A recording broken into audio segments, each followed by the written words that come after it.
नवनीत राणा यांचा अमरावती लोकसभा निवडणुकीमध्ये पराभव झाल्यानंतर त्या बच्चू कडू विरोधात चांगल्याच आक्रमक झाल्यात। बच्चू कडू यांच्याबद्दल नवनीत राणा यांनी एकेरी भाषेमध्ये बोलत त्यांना इशारा दिला।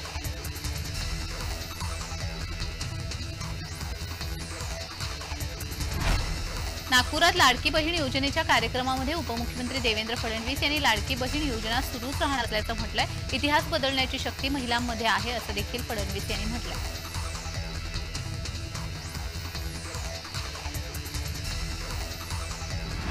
1500 रुपयाची किंमत सोन्याचा चमचा घेऊन येणाऱ्यांना काय करणार असं उपमुख्यमंत्री अजित पवार यांनी विरोधकांना टोला लगावलाय। लाडकी बहीण योजना सुरू ठेवायची आहे, आम्हाला आशीर्वाद द्या, आम्ही योजना सुरू ठेवू। गोरगरिबांचा मुलींना मोफत शिक्षणाचा निर्णय महायुतीने घेतलाय असं देखील अजित पवार यांनी म्हटलंय।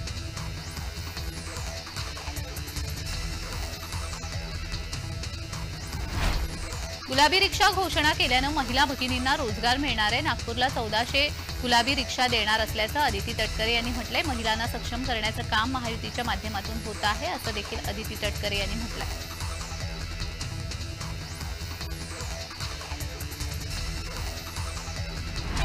उपमुख्यमंत्री अजित पवार जनसन्मान यात्रेच्या निमित्ताने राज्यभर दौरा करत आहेत। नागपुरामध्ये असलेल्या अजित पवारांनी महिला कार्यकर्त्यांना सोबत प्रवास केलाय।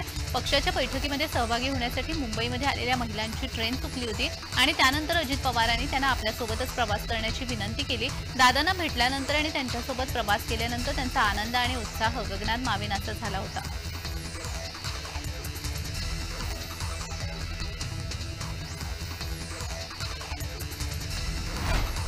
छत्रपतींच्या पुतळ्याच्या आडून महाविकास आघाडी राजकारण करते। महाराष्ट्राला असं राजकारण आवडत नाही। पंतप्रधान नरेंद्र मोदी यांनी माफी मागितली आहे, यामुळे महाविकास आघाडीला चपराक बसली असं प्रवीण दरेकर यांनी म्हटलंय।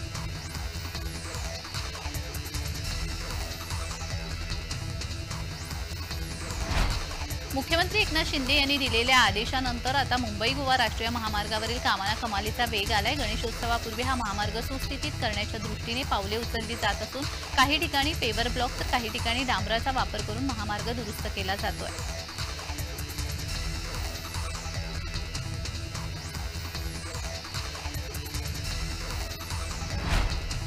देशाला 3 नव्या वंदे भारतची भेट पंतप्रधान मोदींकडून देण्यात आली आहे। पंतप्रधान मोदींकडून लोकार्पण करण्यात आलंय। वंदे भारत उत्तर प्रदेश, कर्नाटक, तामिळनाडूमधून धावणार आहेत। मेरठ, लखनौ, मदुराई, बंगळुरू आणि चेन्नई, नागरकोइल या मार्गावरती वंदे भारत धावणार आहे।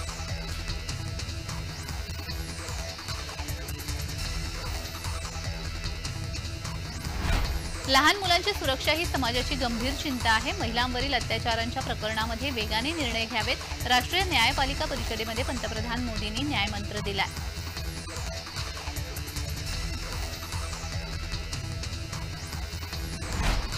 उपोषण करून सरकारला वेठीस धरून कुठलीही घाईगडबडीमधून निर्णय घेता येत नाही। घेतला तर तो टिकत नाही। पृथ्वीराज चव्हाण यांनी आरक्षण 16% दिले, ते हायकोर्टामध्ये टिकलं नाही। राणे यांच्या कमिटीमुळे टिकलं नाही, त्यामुळे तो प्रॉब्लेम झाला। त्यामुळे घाईगडबडीमध्ये निर्णय घेऊन टिकला नाही तर तो सगळ्यात मोठा राग हा सरकारवरती निघेल असं वक्तव्य करण्यात आलंय।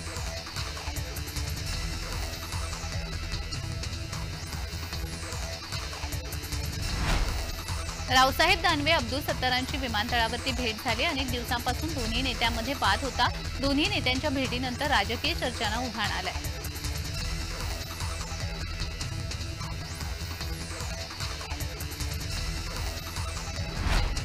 तानाजी सावंत यांनी महायुतीबाबत वक्तव्य केलं होतं, यावर दीपक केसरकर यांनी भाष्य केलंय। मुख्यमंत्री बोलल्यावर महायुतीमध्ये कोणी बोलू नये, तसेच महायुती वेगाने काम करते, अनेक योजना सरकार राबवत आहे। अजित पवार कार्यक्षम मंत्री आहेत, त्यांच्यामुळे राज्याचा विकास होतोय असं केसरकरांनी म्हटलंय।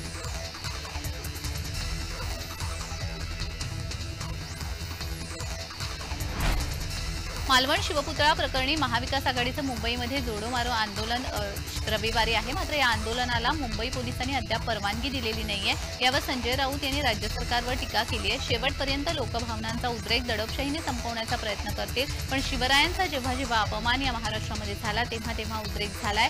रविवारचं आंदोलन दडपण्याचा प्रयत्न करू नये असं देखील राऊतांनी वक्तव्य केलंय।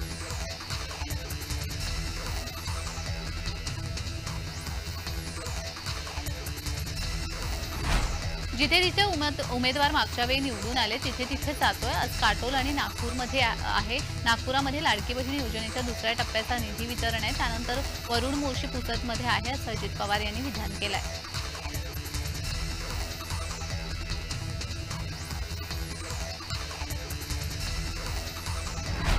ज्यावेळी जागा निश्चित होतील त्यावेळी पत्रकार परिषद घेऊन सांगू असं अजित पवार यांनी विधान केलंय।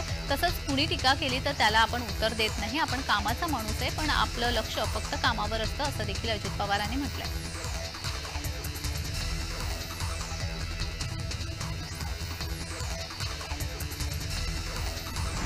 25 वर्षे वय झालं की प्रत्येकाला विधानसभा लोकसभा लढवण्याचा अधिकार आहे, त्यामुळे समरजित घाटगे लढले होते, उमेदवार असतातच। हा विषय फार गांभीर्याने घेण्याची गरज नाही। शेवटी जनतेच्या मनातील कौल आणि रिझल्ट याला खूप महत्त्व आहे, तो कसा प्राप्त होईल यासाठी आम्ही विचार करतोय। शरद पवार जिथे जिथे उमेदवार आहेत तिथे तिथे लक्ष घालतायत। राजकारण आहे, जनता ठरवणार आहे, जनतेचं ठरलेलं आहे असं हसन मुश्रीफ यांनी म्हणत समरजित घाटगेंबाबत विधान केलंय।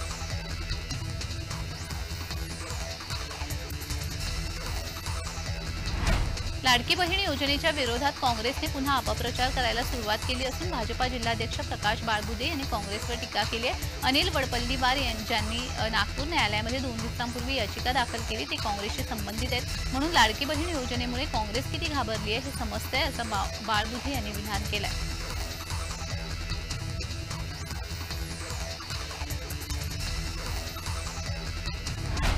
रोहित पवारांनी माफी मागतानाही आपण राजकारण केलं हे शोभणारं नाही। सावरकर यांच्याबाबत आक्षेप नाही, पण माफीच्या आडून छत्रपतींची आणि सावरकरांची तुलना केली हे अधिक दुःखद आहे असं रोहित पवारांनी विधान केलंय।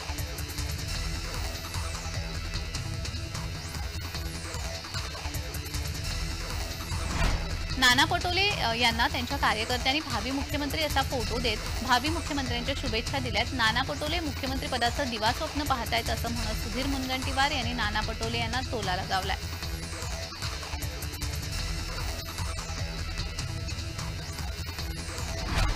जरांगे सामाजिक चळवळीचा लढा देत होते, त्यांना आम्ही पण त्यांना साथ देत होतो असं नरेंद्र पाटील यांनी विधान केलं। आता त्यांच्या आंदोलनामध्ये राजकारण आलंय, राजकारण आल्यामुळे आणि पाडापाडी केल्यामुळे आरक्षण मिळत नसतं, त्यामुळे उगीचच डोक्याला ताप होणार आहे, बाकी काही होणार नाही असं म्हणत नरेंद्र पाटील यांनी मनोज जरांगे यांच्यावर टीका केली आहे।